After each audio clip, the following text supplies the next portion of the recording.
आपने प्रधानमंत्री को पत्र लिखा है सर, क्या मामला है? मामला ये है कि CGPSC 2003 का मामला है, जो छत्तीसगढ़ बनने के बाद पहला PSC हुआ था, और उसमें इतना बृहत गड़बड़ियाँ हुई थी चयन सूची में कि हमने पहले आंदोलन किया, फिर माननीय उच्च न्यायालय में केस लगाए और माननीय उच्च न्यायालय में केस लगाने के बाद सुनवाई भी हुई, लेकिन 12 साल बाद रिजल्ट आया हमारे पक्ष में। और उसमें सरकार को कार्रवाई करनी थी, लेकिन सरकार 2-3 बार आ गई तो उसका जो महत्व है वो बढ़ गया और उन्होंने फिर केस को लगा दिया माननीय उच्चतम न्यायालय यानी सुप्रीम कोर्ट में, और वो आज तक लटका पड़ा है। आज 20 साल हो गया केस। यदि कैरियर से संबंधित केस में 20 साल लग जाए सुनवाई में, तो इस बड़े लोकतंत्र में क्या कह सकते हैं आप ये बताइए। आदमी कितना इंतज़ार करेगा? 20 साल का उम्र यदि नौकरी के लिए इंतज़ार करेगा तो लाइफ ख़त्म हो जाएगा। तो ये 2-3 साल में हो जाना चाहिए। रिजल्ट जो भी आए, हम नहीं कहते कि हम ही को दो, लेकिन रिजल्ट जो भी फैसला जो भी रहे वो 2-3 साल में निपट जाना चाहिए। तो ये सरकार की नाकामी है, सरकार के भ्रष्टाचारी की नीयत है जो देना नहीं चाहती, इसलिए लटका के रख रही है। और यदि वो चाहती है कि छात्रों का भविष्य उज्जवल हो, छात्रों को उचित न्याय मिले, तो वो माननीय कोर्ट में भी जा कर के अपना आवेदन दे सकती है सरकार की भी इनका निराकरण जल्द से जल्द करें।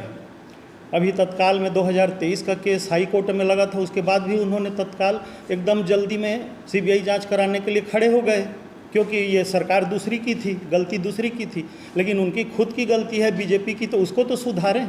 बड़ी बड़ी बात करते हैं न्याय के लिए, ईमानदारी के लिए, ईमानदार हैं बोलते हैं, लेकिन सबसे मोदी जी भी ध्यान नहीं दे रहे हैं। मोदी जी को मैं यही लिखा हूँ कि जल्द से जल्द इसका निराकरण कीजिए।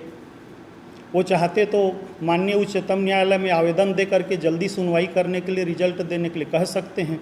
सरकार का उतना बनता है फर्ज। यही मेरी मांग है जी। 20 साल हो गए, इतना लंबा समय हो गया जी। इस लड़ाई में आप अकेले हैं कि और थे, लेकिन सब धीरे धीरे अपने अपने जीविकोपार्जन के लिए लग गए हैं। तो किसी को ये नहीं है कि अब भाई क्या करें क्या ना करें, सब अपने अपने में जाके बैठ गए हैं। कोई चाय ठेला चला रहा है, कोई छोटा मोटा नौकरी ज्वाइन कर लिया, कोई कहीं और रोज़गार कर लिया। और मैं जो है जिद में अड़ा हूँ, क्योंकि मेरा पेपर बहुत अच्छा था, बहुत ज़्यादा नंबर था, टॉप में था, इसलिए मैं चाह रहा हूँ कि मुझे एक बार पद मिले। उनका डाटा है सर आपके पास में? सारे डाटा थे, लेकिन वो डाटा को निकालने के लिए इन्होंने लूटने के लिए मेरे को उठवा लिए थे। नहीं, इतने लोग हैं। हाँ, वो सब है पूरा 93,000 2003 का डाटा है, 93,000 छात्र, और 1,10,000 2005 का है। दोनों का केस है एक साथ, 2003 और 5 का। तो 2 लाख लगभग पीड़ित है। जैसे कि हम सुन रहे थे आपसे एग्जिट पोल के बारे में जी, तो उसके बारे में क्या कह रहे थे?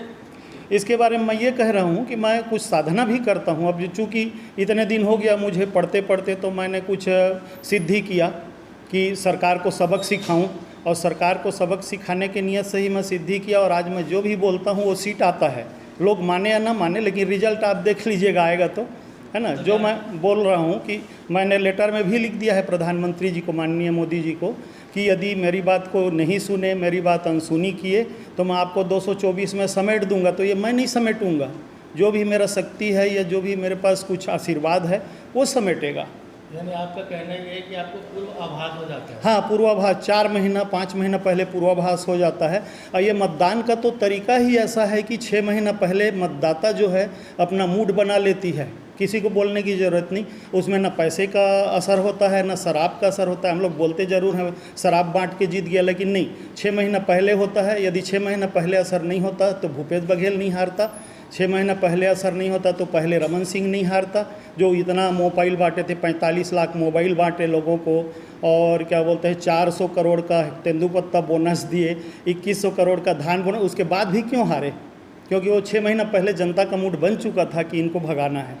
ठीक, अभी तो महिलाएं बहुत खुश है, 1,000 तो महतारी। नहीं, महिलाएं समझ गई हैं कि उनको ना ये चुनाव के बाद बिजली बिल का भी रेट बढ़ जाएगा, सबको पता है, चर्चा है लोगों में, और ये 1,000 का भी नहीं मिलेगा, है ना, सबको पता है, वोट तक ही रहेगा। तो ये अनुमान आपका पिछले समय कांग्रेस में भी रहा था?